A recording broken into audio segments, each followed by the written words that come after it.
Bu qadimiy shahardagi eng ibtidoiy tarixning iznasi. Bu qadimiy shahardagi necha 100 ming yillar ilgirki g'oyat zo'r dinozavrning izi. Bu o'tmishning guvohchisi, bugungi hukmning asosi. Bu joyda O'rta Iro davridagi eng cho'ng zumbigar dinozavrning tosh qatmisi bor. Bu yerda yana Jo'nxar o'ymonligining bir dengiz ekanligi shohid bo'ladigan dengiz jonliqlarining toshga aylangan geologiyalik to'pi bor.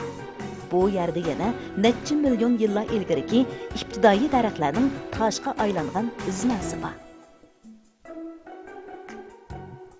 Assalomu alaykum qadrli ko'ruvchi do'stlar. Bayqash programmamizning bugungi sonini yoqtirib ko'rishinglarni umid qilamiz. Şinjanның şərq şimaliga to'g'ri keladigan qadimiy shahar Gochungda nurg'un tarixiy iznalar saqlangan. Yangi tosh qurollar davridala shakllanishga boshlagan bu zamin ko'plagan geologiyalik tadqiqotning asosi bo'lib, insoniyat madaniyatini yangi bir tadqiqot temasi bilan ta'minlab kelmoqda.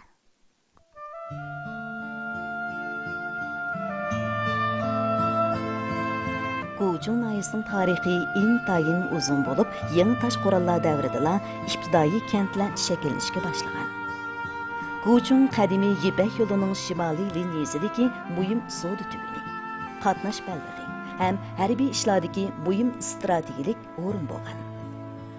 18 ming kvadrat kilometr ko'lamga ega Gochung noyisi tarixining qadimiyligi, bu yerdan qizivilingan va hozir saqlanayotgan arxeologik bayqashlarning ko'pligi va tadqiqot qiymatining muhimligi bilan har qachon mamlakatimiz ichi va sirtidagi arxeologiya mutaxassislarining diqqatini qo'zg'ab kelmoqda.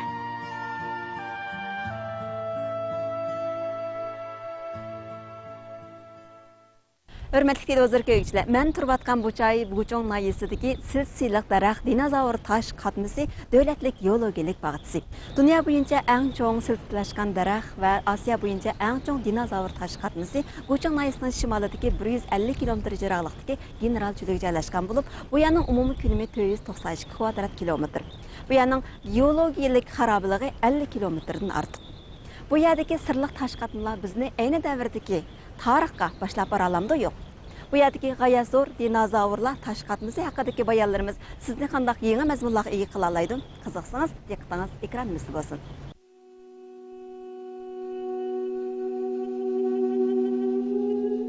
Gochung noyisining jug'rofiylik o'rni Tangri teg'ining sharqiy bo'ligi bo'lgan Bo'g'da teg'ining shimoliy Jo'nxar o'ymonligining sharqiy janubiga to'g'ri keladi.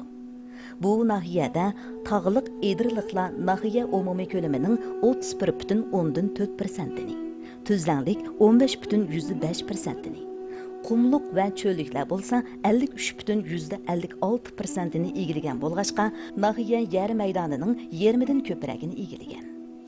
Qumluq va cho'lliklarda nurg'un tarixiy manbalar saqlangan.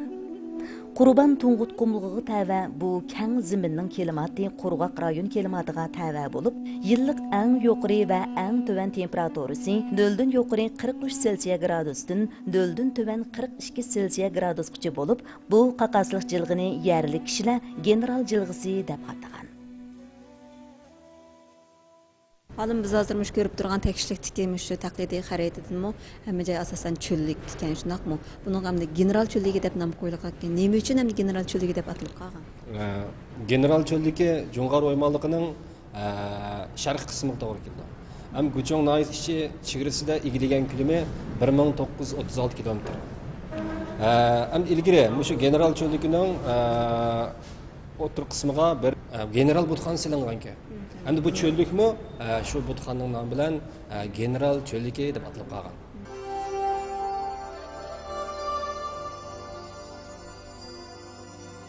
Gochung noyisidagi general cho'lligining giralashgan sirliq qumliq rayonida dunyoga tangliq bo'lgan Osiyodagi eng cho'ng dinozavr qatmisi bayqalgan Gochung Tangritaq ajdahosi tosh qatmi jilg'isi bor.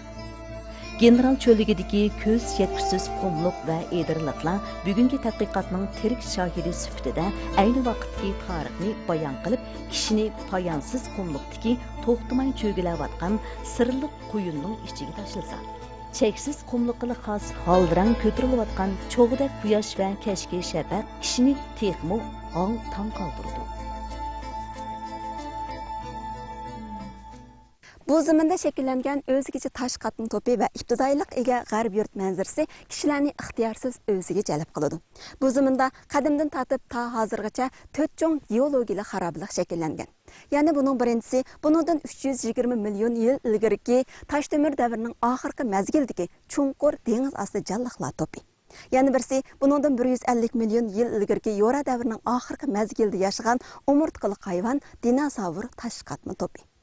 Yana birisi buningdan 150 million yil ilgariki Yo'ra davrining oxirgi mazgildagi yalang'och yorug'liq o'simliklarni asos qilib shakllangan silsilik daraxt tosh qatm to'pi.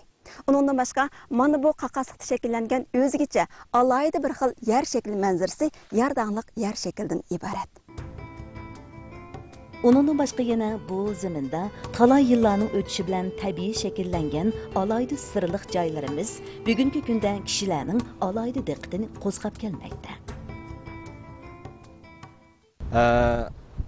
General cho'lligida silislashgan daraxt, o'rmon to'pi, undan boshqa dinozavr jilg'isidan boshqa yana Alvat shahri manzara rayoni. Deniz canlıqları taş katma topu manzara rayonu. Erqabaq qiyataş suratları manzara rayonu. Ayat jilg'isi qiyataş suratları manzara rayonu. Ondan başqa qaramayli tuyaqlı hayvanlarni qo'g'dash tabiiy manzara rayoni qatorliq o'rinlar bor. General cho'lligi dinozavr jilg'isi hozirgacha 100 million yildan ortiq tarixga ega bo'lib, bu yerdan qizivilingan dinozavr tosh qatmallarini o'milguchi hayvonlar to'pi, aniq bilakliklar to'pi, aniq putliqlar to'pi qatorliq turlarga ayirishga bo'ladi.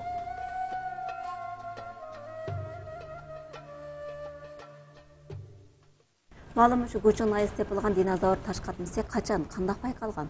1930-yili Jungo va Shvetsiya olimlaridan tashkillangan tekshirish o'miki Jungar o'ymonliqini tekshirgan vaqtida shu general cho'lligidan shu badan qurilishi xil mukammal bo'lgan, skeletlari aniq, undan boshqa bu uzunligi 14 metr atrofida keladigan 2 dinozavr tosh qatmasini bayqagan ekan. Endi bu ham keyingi shu tadqiqotlar bu qadimki jonliqlar tadqiqotchilari buni endi isbotlab analiz qilish natijasida bunga Go'chon Tangirtog' dinozavri deb nom bergan. Biz ko'rib turayotgan ko'z oldimizda shu dinozavrning tosh qatmasi o'sha vaqtda topilgani shumi emasmi? Bu dinozavr tosh qatmasi 2006-yil 8-oyda Jungo Palla akademiyasining geologiya xodimlari shu Jungar o'ymonligini tekshirgan vaqtida shu general cho'lliginiki sharq shimol tarafidan o'sha hozirgi biz ko'rayotgan dinozavr tosh qatmasini bayqagan ekan. Endi naq maydonda shu chaqda o'lchagan vaqtda bu dinozavrniki umum badan uzunligi 35 metr kelgan. Bu endi shu Osiyo qit'asi bo'yicha eng cho'ng dinozavr hisoblanadi. Bu dinozavrning alohida bir alohidaligini nima degan vaqtida bo'ynining uzunligi 15 metr keladi ekanda, demak bu hozirgacha dunyoda bayqalgan eng bo'yni uzun dinozavr hisoblanadi. Dunyoning har qaysi joylaridan nurg'ulg'an qadimiy dinozavrlarning tosh qatmasi topildi. Jumladan Xinjiangdami 2 xil tiplik dinozavrlar tosh qatmasi qazivildi. Jemsar va Go'chon qatorliq joylardan qazivilingan dinozavr tosh qatmasining soni 70 dan ko'proq yetdi. Siz ashu degan hozirgi mustamsifirlarga asosan mushu dinozavr tosh qatmasini biz Osiyo bo'yicha birinchi o'rinda turadigan dinozavr tosh qatmasi deb qaraydi ekanmiz, shundaqmi? Biz lekin hozir qarasak, ko'z oldimizda turadigan kichik bir qismi ekan. Bu dinozavrning qaysi qismi? Bu dinozavrniki endi hozir shu qezib chiqilib ko'rayotgan, biz ko'rayotgan o'rin qaysi degan vaqtida dinozavrning umurtqa qismi. Umurtqa qismi. Buning bosh, quyruq qismlarini qazmagan. Hozircha faqat shu bel qismi, ya'ni umurtqa qismini qezib chiqarib qo'ygan. Go'chondan qizivilingan dinozavr tosh qatmasi badan tashqi ko'rinishining mukammal, iskelet qurilmalarining aniq ham shundaqla g'oyat zo'rligi bilan dunyo bo'yicha 2-chi, Osiyo bo'yicha 1-chi o'rinda turadigan dinozavr tosh qatmasi bo'lib qoldi. Endi Go'chon noyasida bayqalgani endi asos jihatdan birisi shu Mamunchi zavr tipidagi dinozavr. bu mamunchi zavr tipidagi dinozavr degan vaqtida o'txo'r dinozavr ekan bu.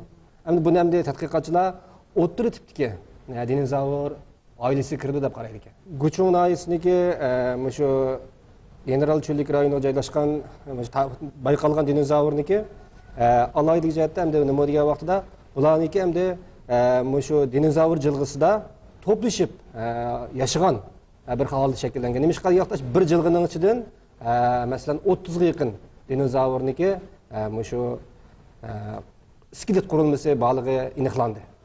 Demak, bu yerda bu birisi to'plashib yashash muhiti shu Guchong noyasiga hamda shu dinozavr jilg'isi markazlashgan ekan. İkinci birisi bu dinozavrlarniki yashash muhitidan qaragan vaqtida o'dak tumshuq dinozavr, yana birisiga mamunchi zavr oilasi dinozavr debdi. Ammo o'dak tumshuq oilasi dinozavrlar go'shxo'r bo'ladi ekan. Endi bu Guchong noyasi bayqalganda shu go'shxo'r dinozavrlar mau jug'i kichikroq. Mau o'simlikxo'r dinozavrlarning jug'i cho'ngroq. Yer sharining uzoq yillik tarixi geologiya yilnomasi orqali o'lchanishga boshlagandan buyon o'ttir hayot erasining oxirgi davrigacha yashagan dinozavrlar birdilla insonlarni o'ziga jalb qilib, muhim bir tadqiqot temasiga aylandi. O'ttir hayot erasi o'milguchi hayvonlar davri, shundaqla dinozavrlar davri debmi ataladi. Bu davrda o'milguchi hayvonlar tez suratda ko'paygan. Bu chaqlarda osmonda uchayotgan, suvda uzayotgan, quruqlikda o'milayotganlarning hammasi dinozavrlardan iborat. Ammo keyingi davrlarda ana shu dinozavrlar bora-bora o'lib tugagan. Va bugun biz ko'rib turgan qatmi jinslarga aylanib, geologiyalik hukmning asosiy bo'lib qolgan. Malum hazır deb etdik, ayni davrda bu zaminda dinozavrlar top-top bo'lib yashaydi ekan. Keyincha hamda klimatning o'zgarishi sababidan barbara dinozavrlar yo'qolishga boshlagan. Nima sababdan dinozavrlar yo'qolib ketgan? Birisi yer soniki o'zlik sabab, yana birisi yer soniki sirtidagi, ya'ni olamdagi muhitdagi sabab deb cho'ng jihatdan ikki bo'lish bo'ldi. Ham yer soniki o'zlik sabablardan birinchisi yer soniki klimatning o'zgarishi. Ya'ni buningdan taxminan 65 milyon yillar ilgari yer soni klimatida g'oyat zo'r o'zgarish yuz berib, tuyuqsiz yer soniki temperaturasi tuvalab ketgan. Shuningdek nurg'unlagan o'simlik yepinchilari buzg'unchilik uchrab o'lib ketgan. Shuningdek dinozavrlarniki yashash muhiti buzg'unchilik uchragan.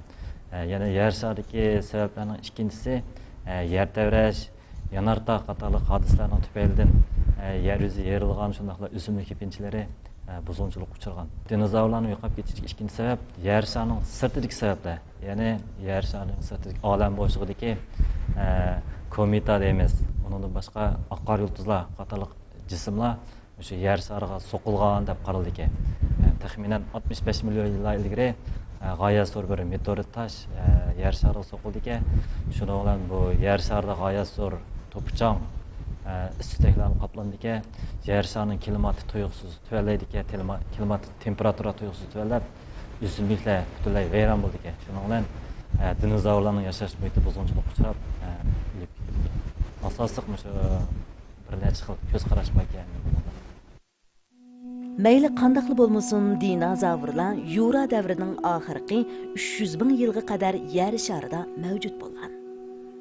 Olimlar dinozavr tosh qatmisini tadqiq qilish orqali ayni vaqtdagi shu o'rinning o't-cho'p boyligi, timsoq, kaslanchi qatorliq hamma jonliqlarning oz ko'pligini, shundaqla u joyning jilg'a yoki o'rmonliq ekanligini faraz qila oladigan bo'ldi.